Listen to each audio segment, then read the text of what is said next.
Welcome to the day 12 of polity in 60 seconds. आज का हमारा टॉपिक है Iraq war, a challenge to the UN.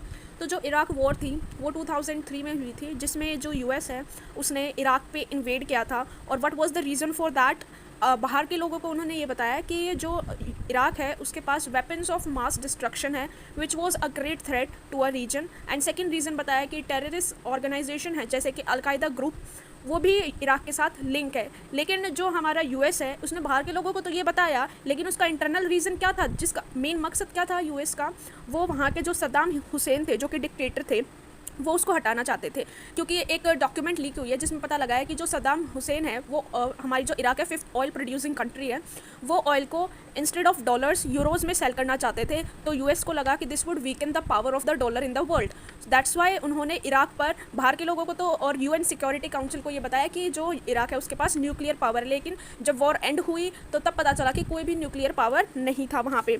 और वहाँ पे जब इन्वेड किया गया था, जो इनिशियल इन्वेजन था ना, वो बहुत ज़्यादा क्विक था। और जो कोएलिशन फोर्सेस थी, जो कोएलिशन फोर्सेस यानी कई कंट्रीज़ जैसे कि यूके, ऑस्ट्रेलिया, पोलैंड, उन्होंने यूएस का साथ दिया था और अपनी मिलिट्री भेजी थी। तो जल्दी से जल्दी फोर्सेस ने क्विकली ओवर पावर कर लिया था इराकी मिलिट्री को।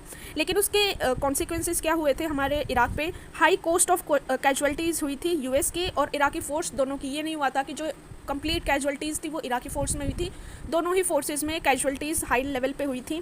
फाइनेंशियल कॉस्ट भी दोनों कंट्रीज़ पे ज़्यादा थी। सिक्योरिटी चैलेंजेस आ गए थे पीपल लाइफ पे, क्योंकि अगर देश ही सिक्योर नहीं है तो how a country can secure a citizen of their country.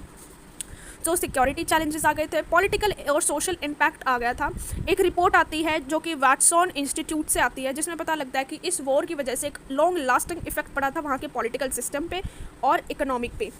तो आज हमने देखा, और जो ये पावर था यूएस का, इससे जो यूएन की अथॉरिटी है, यूएन सिक्योरिटी काउंसिल की अथॉरिटी है, वो वीकन कर दी थी। जिससे एक बार फिर से प्रूव हो जाता है यूएस की हेजेमनी का कि वो इंटरनेशनल ऑर्गेनाइजेशन को मानता नहीं, उनके रूल्स को मानता नहीं है।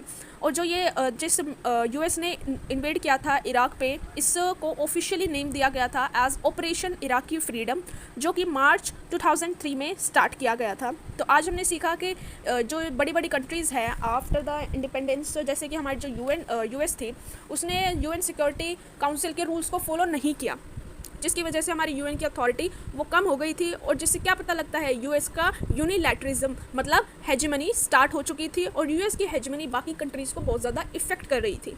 तो आज का आपका कॉल टू एक्शन है कि जो पावरफुल नेशन है, क्या उन्हें इंटरनेशनल रूल्स फॉलो करने चाहिए? इंटरनेशनल रूल्स मतलब एक हम आगे चैप्टर्स में पढ़ेंगे या फिर आगे जो शॉर्ट वीडियोज़ आएंगे उसमें मैं बताऊँगी आपको कि इंटरनेशनल ऑर्गेनाइजेशन फॉर्म की जाती है for the peace and security in the world.